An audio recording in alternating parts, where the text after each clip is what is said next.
welcome back to my channel. Today we're going to be doing another video about raw feeding your dog.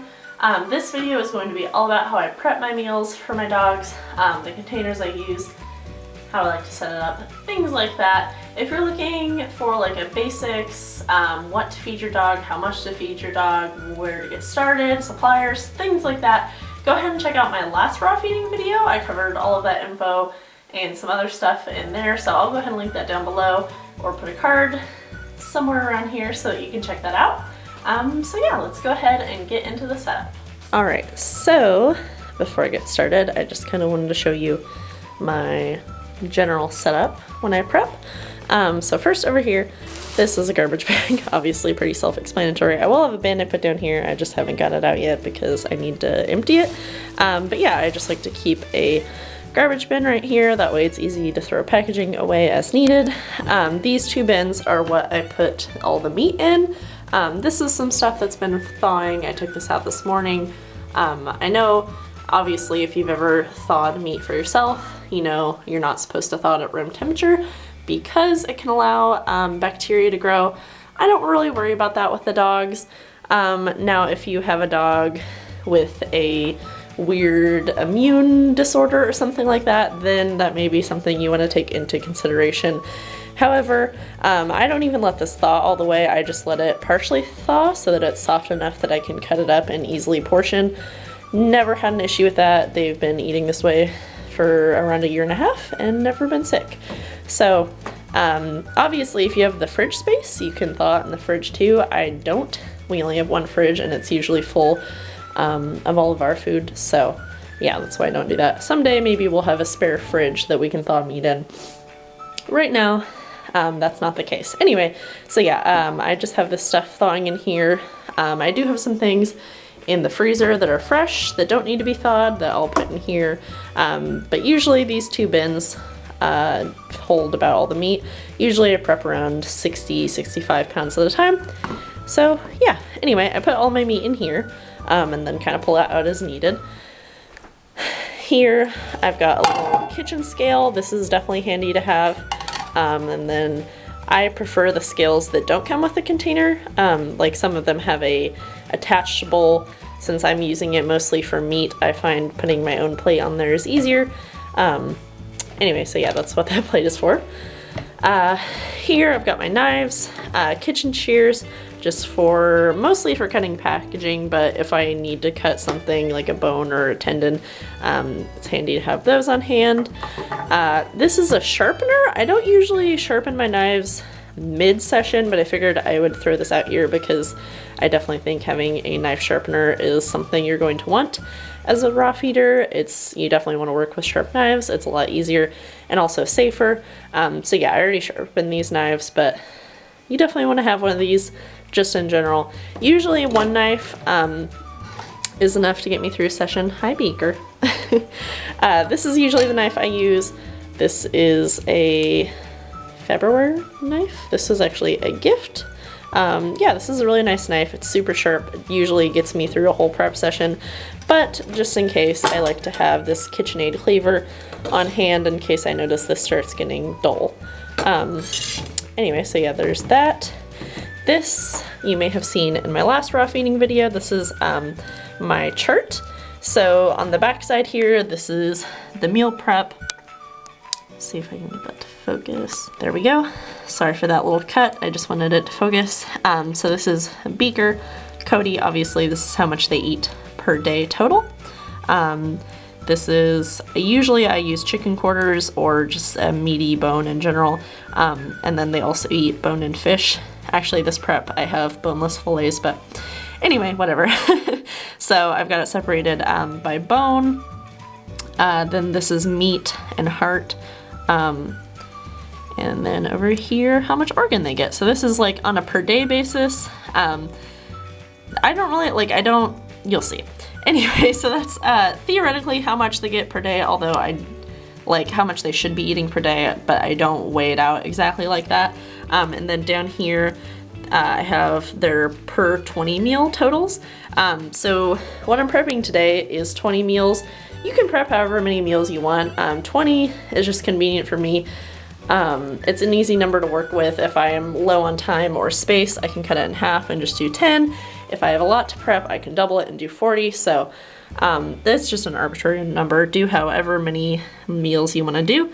Anyway, but yeah, so this is how much each of them, and then total they eat in 20 meals. So you don't even have to like make a chart like this. I just really like being organized. So this helps me out. Yeah, I just like having this on hand. I typed this out and then laminated it, so if I spill anything or get blood on it or something, it's easy to clean up. And yeah, so there's that. On this side, I think I showed this in my last video. This isn't really relevant to prepping, but just so you can see it, this is kind of like their daily schedule of what they get. So up here, these are some different supplements they get on different days of the week. Here is like supplements or extras they get with every meal.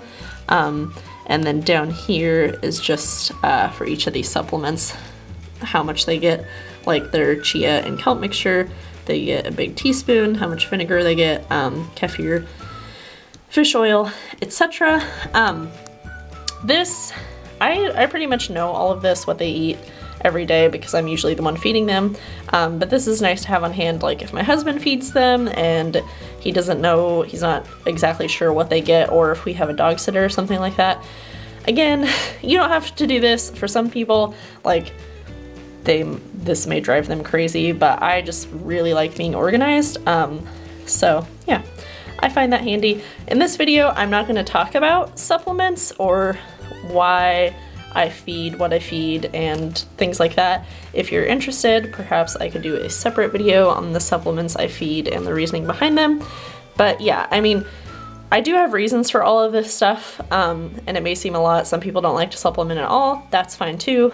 I don't think you should give a supplement just because, you know, like, don't decide that you're going to feed your dog exactly this way, because this is what works for my dogs, based on their age, the activities we do, specifically what I'm feeding them, their dietary needs. So yeah, like I said, if you are interested, I can definitely do a video on supplements, but that's kind of a semi-opinion related, and then also just too much for one video. Anyway, so back to this side. Yeah, so basically what I'll do when I'm prepping is usually I start with Baker's meals, and let's say with chicken. So chicken is usually what I use as a bone source because the bones are soft and very easy to digest. So I've got my meat bins here. I'll have everything for both of them in there, and I'll decide I want to portion out the chicken. So I'll take out, you know, a few pounds of chicken. I'll weigh out what I need, and then separate it in between all of these containers. Same thing for like the meat and the organ. Like for example, with 20 meals, Beaker eats a pound of liver.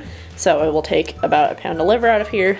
I'll weigh it, the whole pound, and then I will just roughly eyeball it into, you know, usually 10 chunks. I'll put liver in like half of them, and then kidney or some other organ source in the other half. I'll show you all of that. I'm just kind of generally trying to give you an explanation of how I go about doing things.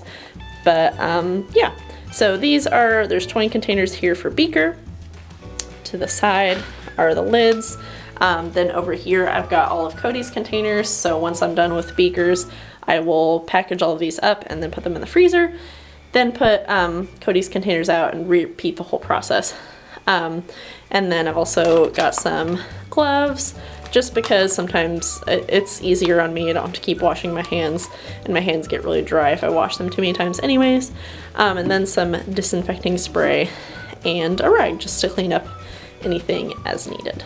One note about containers, I think I mentioned this in my last raw feeding video, but I'm not exactly sure. Anyway, if you're curious, these are Reditainers. These are the Extreme Freeze 16 ounce? Or maybe they're 32. I can't remember. These are the biggest size of the Extreme Freeze Reditainers. These are my favorite containers. They're really awesome. They hold up so well. They're cheap. You can get them on Amazon. They come in a big pack of like 30 or something like that. They hold up so well. Like I have dropped these when they're full of meat frozen solid, I've dropped them on the ground and have never had one crack. They also hold up really well in the dishwasher. These are great. The only thing I don't like about them is they're a little bit small. Like Cody eats 1.5 pounds a day and I can't fit that much meat in here. Maybe if he was eating all ground meat, things that are really easy to squish down, I might be able to, but I usually feed like whole bones and chunks. So yeah, that's the only bummer about these, is I wish the extreme freeze versions came in a bigger size, because these are really great containers. I am running low. I need to buy some more of these, so I just have a couple random containers here as backup.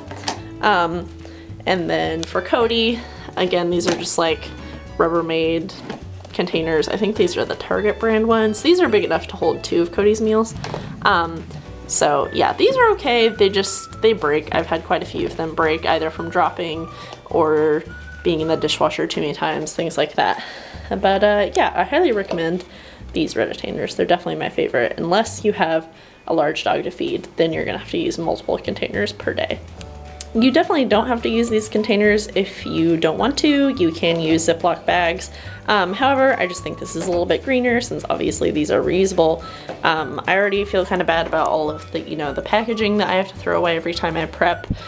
So I like that these are reusable. Also, in the long run, it's cheaper. Like these Reditainers are relatively cheap, even if you don't get these. I mean, you can get this plastic. These are cheap, it's going to be cheaper in the long run. Freezer bags can get really expensive. And then another thing with the freezer bags, when I first started out, when I was getting everything together, I did prep meals with freezer bags a few times. And even if you get like the name brand Ziploc ones, they do break sometimes, which is kind of a pain, because you'll take them out of the freezer and then put them in the fridge. And then sometimes they leak and make a mess. So, I mean, it's personal preference, just like all of this prep stuff is, but yeah, if I were you, I would go with some sort of container. Really the only advantage I think to Ziplocs is that they take up less space, but in my case, I try to choose containers that are like exactly meal size, so I don't really find that these take up that much more space than using Ziplocs. I thought I'd go ahead and give you kind of like a brief summary of the things I'm feeding them this session. Now keep in mind, like I said in my last video where I showed the sample meal, what I feed them every prep changes. It's good to give them plenty of variety, both in cuts of meat, different organs, different protein sources, things like that. So I'm always switching it up just to give them the most rounded, natural diet that I can. But just an example, here's some of the things I have thawing here. This is ground meat. I get the 20% fat usually. A, because it's cheaper. B, because they are very active puppers. Right, buddy? We bike jor. I have a bike jor video up. Beaker actually just started bike joring with us recently, so that's been really fun. But yeah, they bike jor. We go camping and backpacking and hiking, and they're swimming. So the higher fat content is fine. They don't have any digestive issues or things like that. If you have a less active dog or a dog with really sensitive digestion, you may want to go with lower fat. But yeah, when I buy this, this works out well for them. This is just some chicken meat. Usually I don't feed chicken as meat, I just use it as bone. You don't want to feed too much white meat to them. Red meat is a little bit better nutritionally. But this prep session, I've actually got some venison ribs to feed them for bone. So I went ahead and just used this chicken. So yeah, there's that. For one of their organs, this is beef kidneys. You can't really see them super well because they're frosty, but yeah, that's what they'll be getting. And then in here, this is a mixture of hearts and gizzards, and I think a little bit of liver, all from chicken. This actually came from somebody local to us. They have their own like home farm, and they messaged me because one of my friends knew that I raw feed and told them about me. And yeah, they butchered a bunch of their own chickens for themselves to eat, and this was all the scraps that they didn't want. A few more things I'll be feeding the dogs. These are actually over here. These are meals that are already prepped that are thawing for tomorrow. Here's some chicken thighs. I will be feeding them as part of their bone source. And here, sorry for the noise. Let's see, we've got right here, this is a pork shoulder. Now with the pork shoulders, I usually get the ones that have the skin on them, because those are the cheapest. They do have quite a bit of fat. Like I said, I do like to feed a little bit extra fat for them since they're so active. However, I do usually trim some of the skin off just because it's sometimes a little bit much. This also has a big bone in it. The bones in these shoulders are too big to feed. They're not considered an edible bone. You can use them as like a chew. However, I don't really like to give them to my dogs just because they're so dense, they can damage their teeth. So usually I'll strip all the meat off and then I save the bone for making bone broth. And then we've got a few packages of chicken gizzards and hearts. And I can't remember if there's anything else in here. I think, oh, there might be some more thighs back there. So yeah, that's in that bag. Okay, and a few other things I have here in this freezer. These do need to be thawed. However, this stuff takes, I don't need to thaw quite as much, so I usually thaw these later. In this bag, this is a whole chicken, again from that local source that somebody messaged me about. This was, I think they said, an old egg-laying hen that was old that they wanted to butcher and ended up being too tough that they personally wanted to eat. So yeah, they gave me that for the dogs. Dogs don't care if it's tough. This is some random deer meat. This is beef lung right here. This is not considered an organ. This you would feed as muscle meat, just like heart. Here, these are chicken feet, again from that same local source. Chicken feet are very high in bone. They don't have very much meat on them. Obviously, you could probably assume that. So yeah, when you feed things like necks and feet and wings and things like that, you want to feed a little bit less and add more meat to compensate. Then again, this is just some more deer meat. Hunting season. This is a bag of liver. This is, sorry, it's upside down, pork liver. And then there's some fish in here, not that you can see it. In this box here is some pollock. That's what they'll be eating for fish this round, some pollock fillets. And then the last thing they'll be eating that I just took out to start thawing are some venison ribs. Most ribs, like beef ribs, I don't generally feed just because they're a little bit dense, even for my big dogs. Pork ribs, you can get away with. They might be kind of difficult for smaller dogs to eat. Venison ribs are pretty soft and easy to eat. Lamb ribs will work too. So yeah, this is the last thing I'll be including in this prep. Alright, so I've got all of my meat out now that I've been thawing or that was in the fridge. The first thing I like to do is separate and refreeze any excess. So like for this round, I have a little bit too much heart, more than I need for these meals. It's about 0.8 pounds that I need to refreeze. So I will just reopen this package. I've got my scale turned on here, and I'm just going to weigh out a little over 0.8 pounds and put that back in the freezer for the next time.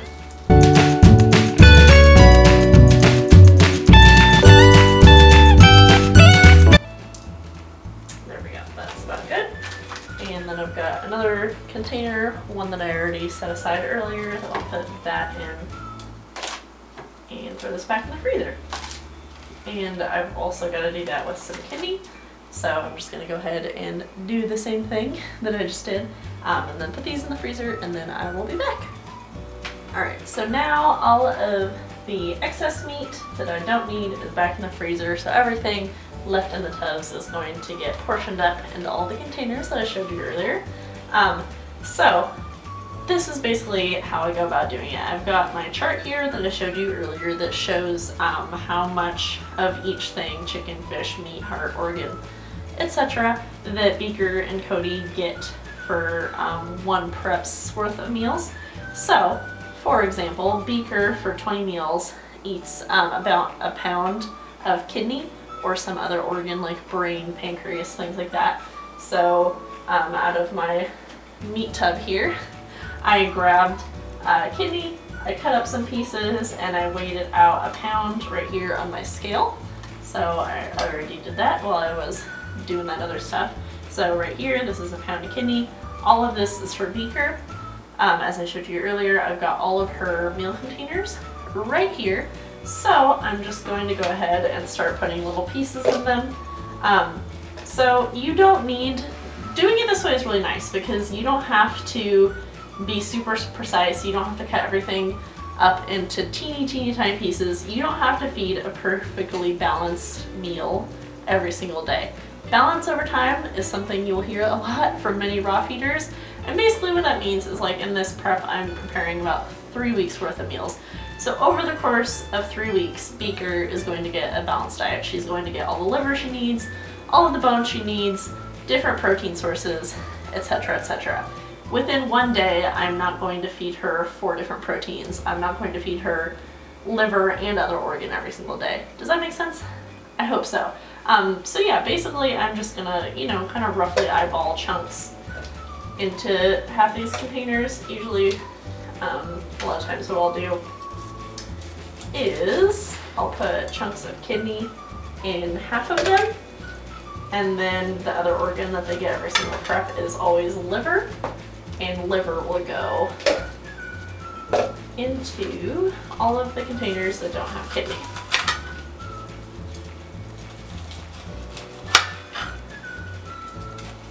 I hope this camera angle is alright. I know you can't exactly see everything, but this is kind of the best angle I can come up with the setup that I already have. Alright, there we go. So now I just threw all of that kidney into the containers. So now I'll move on to the next thing. I'm probably not going to film every single thing because it's basically the same. Now I've got to do a pound of liver.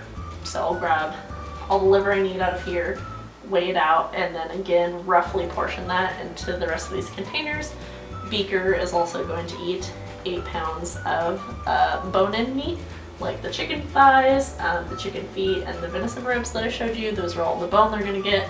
So I'll go ahead and weigh out 8 pounds. Again, separate all of that out roughly evenly between the containers, and so on. Same thing with heart, same thing with meat. So yeah, that is more or less the process I go through. So I'm going to go ahead and finish up everything with Beaker's meals, and then once I finish weighing everything out, I'll put all the lids in the containers, and then all of Beaker's meals will be going into the freezer. Alright, so here is an overview of all of Beaker's meals, all sorted out, except for the fish. This one has a little bit of fish. I forgot to thaw the fish, so it's still super frozen. Here is the fish. I'm just gonna go ahead and throw that in the fridge and portion that out as needed. But yeah, here's her meals. And then now I'm pretty much done weighing, because at this point everything that's left in these bins is all for Cody. So yeah, I don't need to weigh anything out anymore. I just have to basically do the same thing I showed you with the Beaker example, and just kind of roughly parcel all of that out between his container. Alright, and here are all of Cody's meals, all packaged up. This is the bone left over from that pork shoulder. I will save for making bone broth. And then these ones are actually, these have 2 days worth of food in them. So yeah, and there's Cody begging for food. Beaker being really cute. I think that about wraps up this video. I hope you found this helpful. Like I said, if you're looking for any just kind of general info on raw feeding, check out my first video. I'll link that down below. And if you have any comments or questions, leave those down for me. I try to reply to comments even if I don't upload that often. So yeah, see you next time.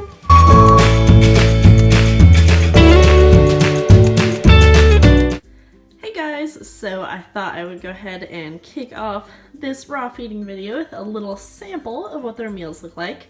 I would have showed you breakfast, except it's pretty boring. It's always the same. They just each get a chicken quarter. That's their bone for the day. I use that as kind of a base because I can get chicken quarters for really cheap. This is Beaker's bowl right here. This is Cody's. They each have the same thing, just he has bigger portions.